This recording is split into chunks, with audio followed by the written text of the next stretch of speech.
en aras a mantener un horario lo más estable posible dentro de la flexibilidad lógica,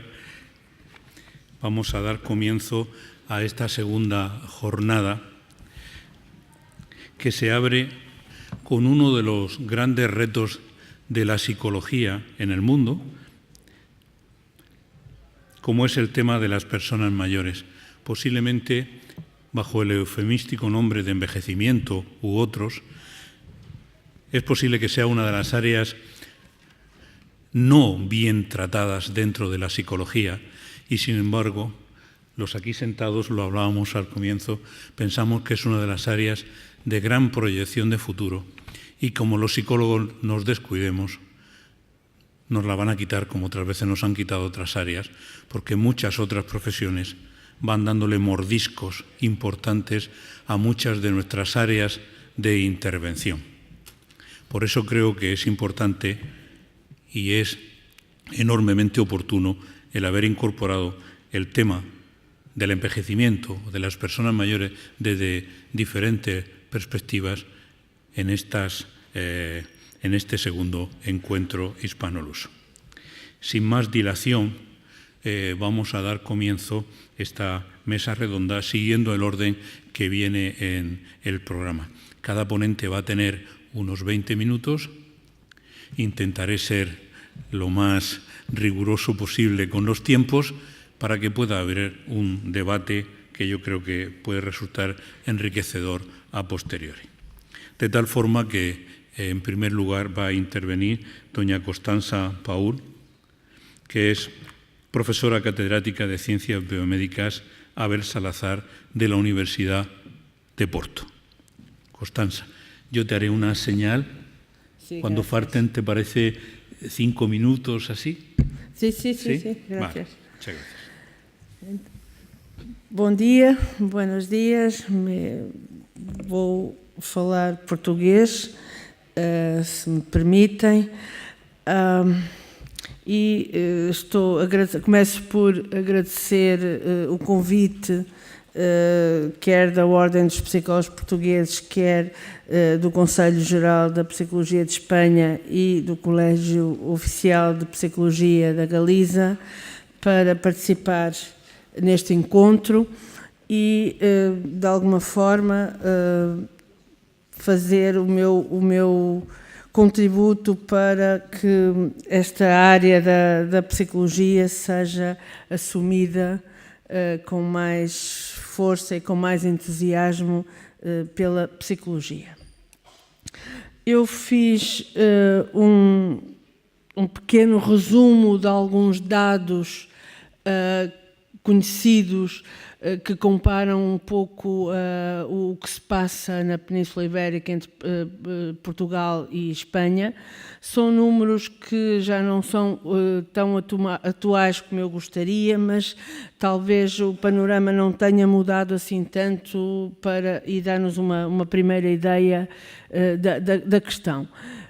Este mapa que junta os nossos países mostra a taxa de envelhecimento a que está sujeita a Península, principalmente na zona, nomeadamente em que estamos agora inseridos, aqui na Galiza e todo o interior. Portanto, temos uma percentagem significativa de, vou dizer uma coisa assim, um bocadinho agressiva, de clientes, se assim se pode dizer. Eu queria só dar-vos, escolhi 2 ou 3 aspectos que me parecem relevantes. Este sobre o estado de saúde, e eu diria, para resumir, que a situação em Espanha é, apesar de tudo, mais favorável, nomeadamente no que concerne as pessoas mais velhas, os maiores, como vocês, acho que com uma opção feliz, usam o termo para os denominar. E se vocês olharem, de facto, no geral, a saúde percebida é francamente mais positiva em Espanha do que em Portugal. Em termos das incapacidades associadas, nomeadamente ao envelhecimento, temos também dados relativamente diferentes, sendo que, de facto, a Espanha tem, de alguma forma, dados melhores, ou seja, menos incapacidade, nomeadamente, se repararem ali para a percentagem de mulheres e homens entre Portugal e Espanha, nomeadamente para as mulheres, há mais incapacidade. A esperança de vida é também mais elevada ligeiramente em Espanha do que em Portugal, mas, sobretudo, este indicador, que é talvez o mais relevante para nós, não a esperança de vida em termos de anos, mas de anos de vida saudável, que é claramente o que nos interessa sublinhar. E se vocês repararem, temos de facto valores muito diferentes, ou seja, aos 65 anos, um homem em Espanha pode esperar viver mais 9 anos, provavelmente neste momento mais 10 anos com saúde, enquanto que em Portugal o valor é em uns 4 anos inferior ao que se passará atualmente em Espanha, e isso mantém-se. O mesmo para as mulheres, portanto, são situações em que há diferenças claras entre os dois países para nos situarmos. As doenças são mais ou menos as mesmas, não vamos detalhar, são as doenças do sistema circulatório, as neoplasias, portanto, são mais ou menos a mesma, e a ordem, inclusive, é muito idêntica. E eu queria, então, introduzir agora, e que é que isto tem a ver com chegarmos à ideia e ao contributo do modelo do envelhecimento ativo para a própria intervenção, para perspectivarmos a intervenção psicológica nesta faixa etária. Se me permitem uma breve referência histórica ao aparecimento do conceito,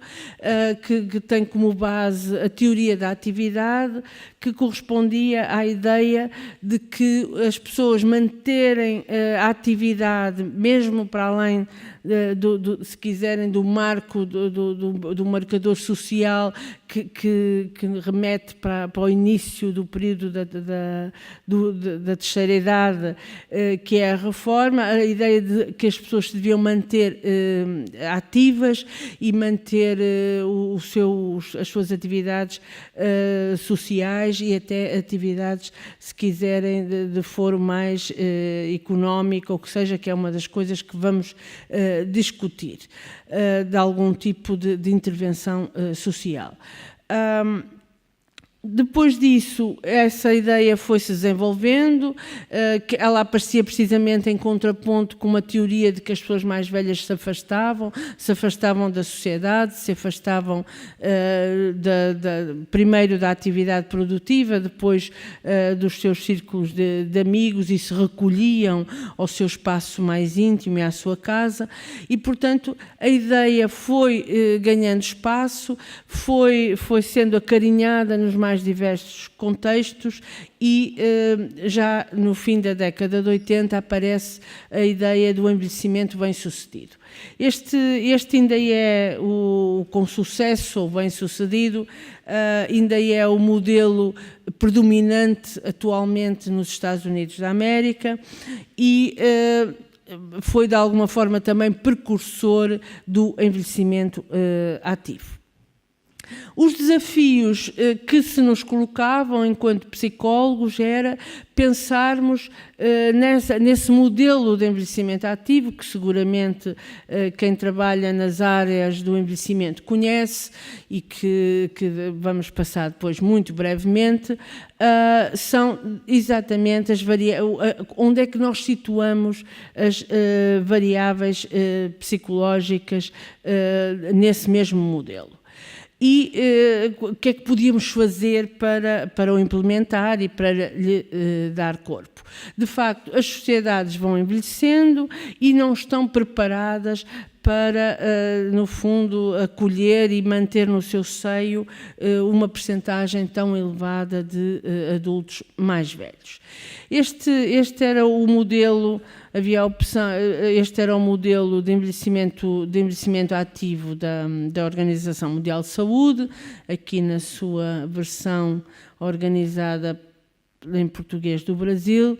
e vocês veem uma série de chamados determinantes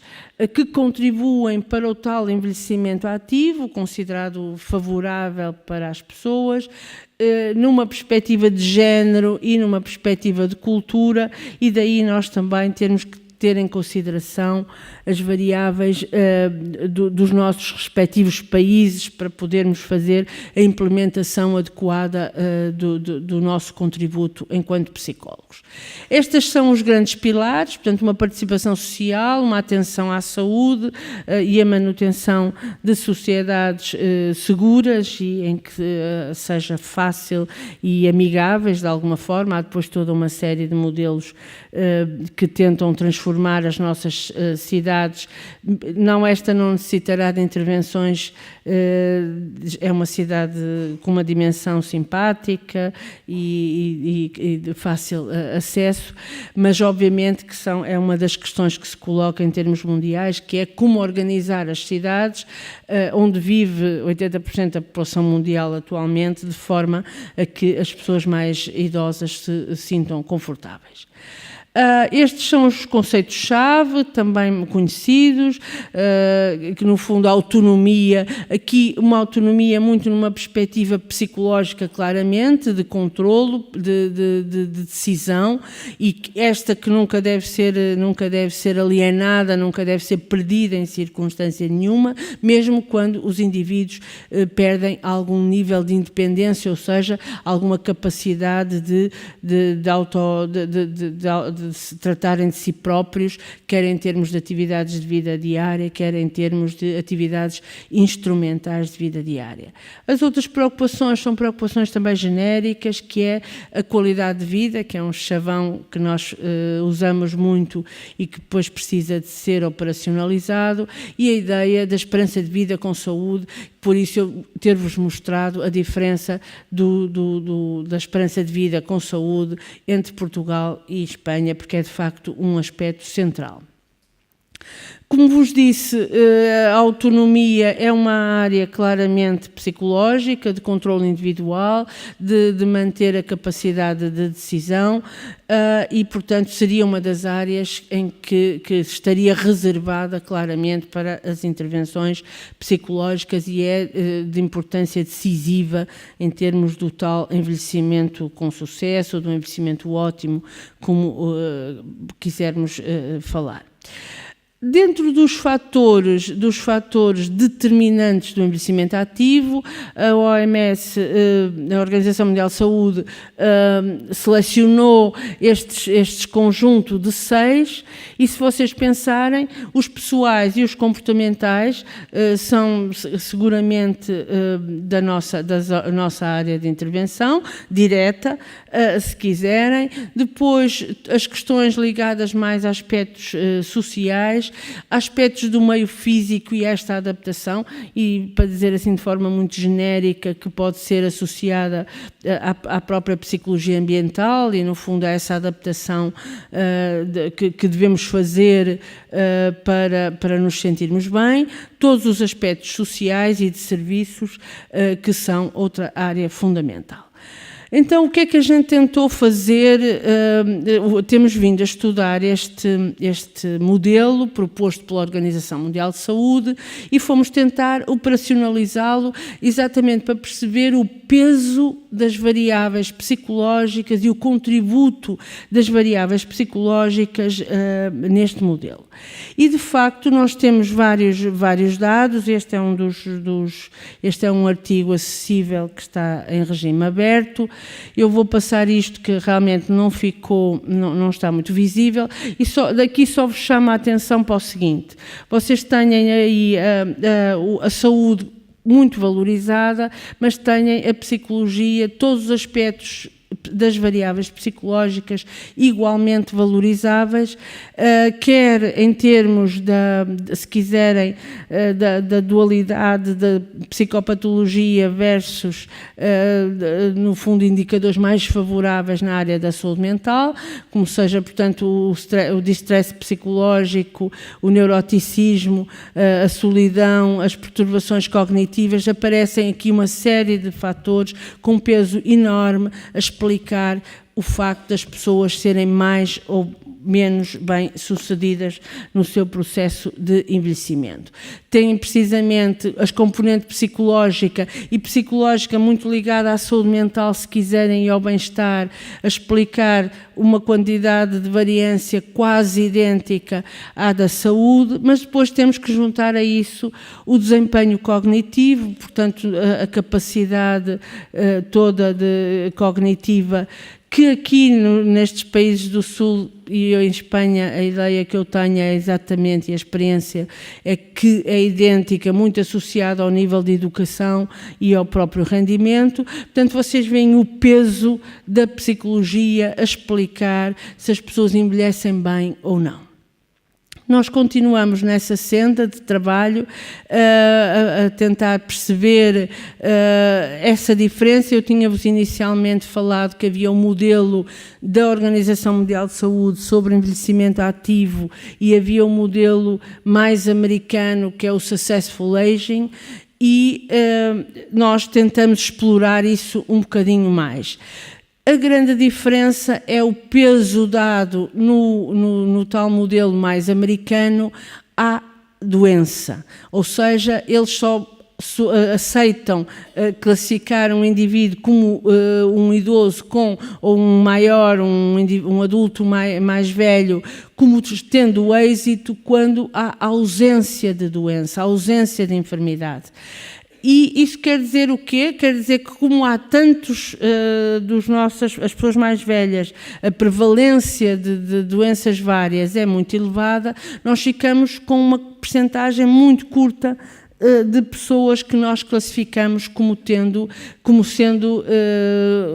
tendo um envelhecimento com sucesso. E quando falamos com elas próprias, elas dizem: mas eu estou ótima,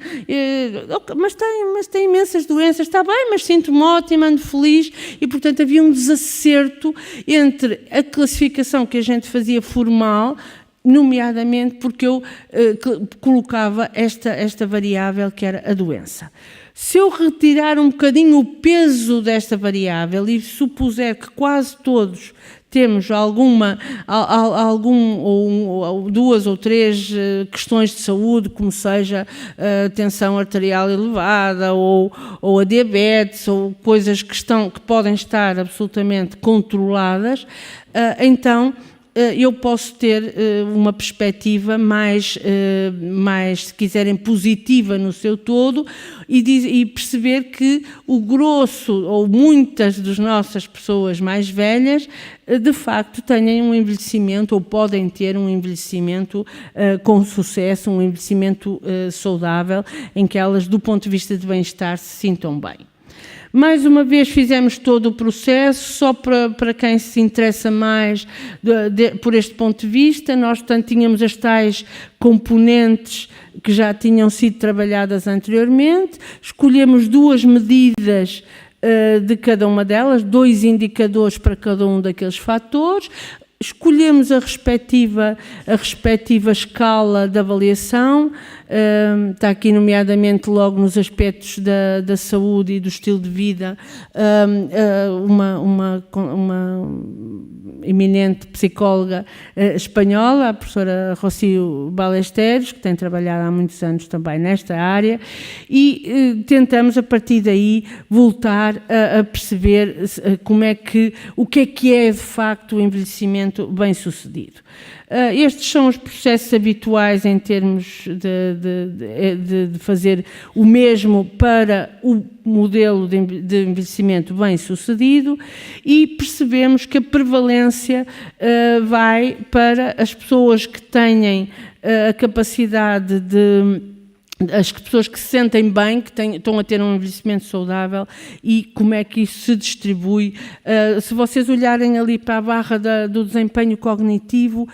isto quer dizer que, de alguma forma, há sempre algum declínio, ainda que não seja relevante para o dia-a-dia, mas é uma área a que temos que estar atentos e é uma área claramente da intervenção psicológica. Portanto, e o que quero dizer com estas duas barras? Quero defender claramente o modelo da Organização Mundial de Saúde, em que se dá menos ênfase à saúde enquanto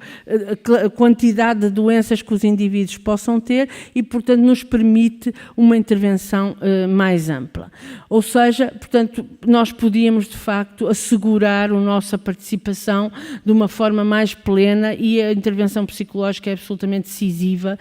em várias destas áreas. E vocês estão a ver por aí fora a descrição das áreas que eles próprios já identificaram e todos nós nesta plateia nos identificamos com algum destes indicadores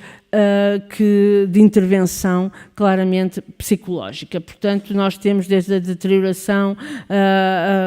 às emoções, à capacidade de se confrontar com os desafios do próprio envelhecimento, toda a problemática de quem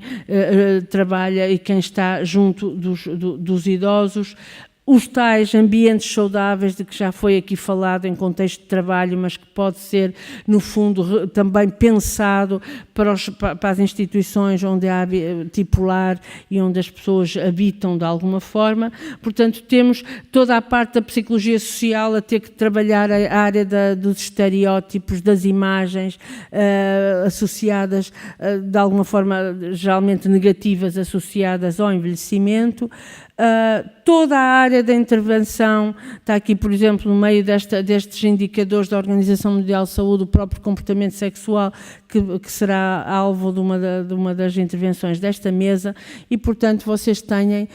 todas estas áreas de intervenção, muitas delas, eu diria, não só em que nós podemos intervir, mas que são da nossa exclusiva responsabilidade enquanto psicólogos e, portanto, têm todas essas questões que devem ser claramente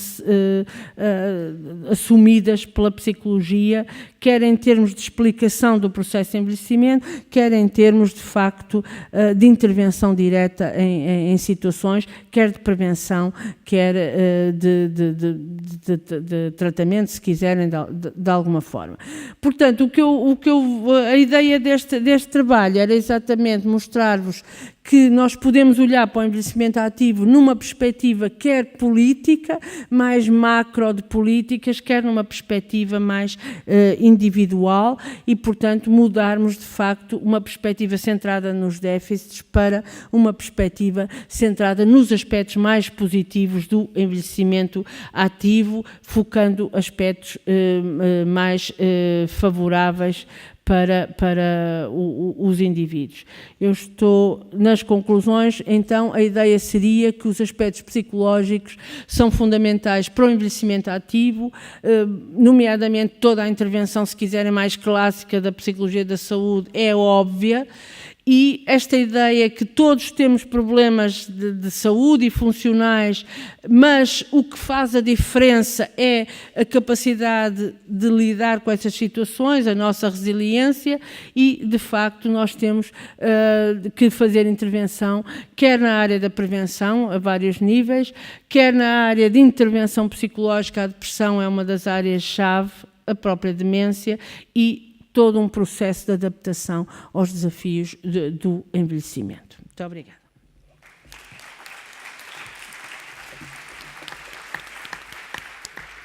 Muchas gracias, Constanza, por el cumplimiento.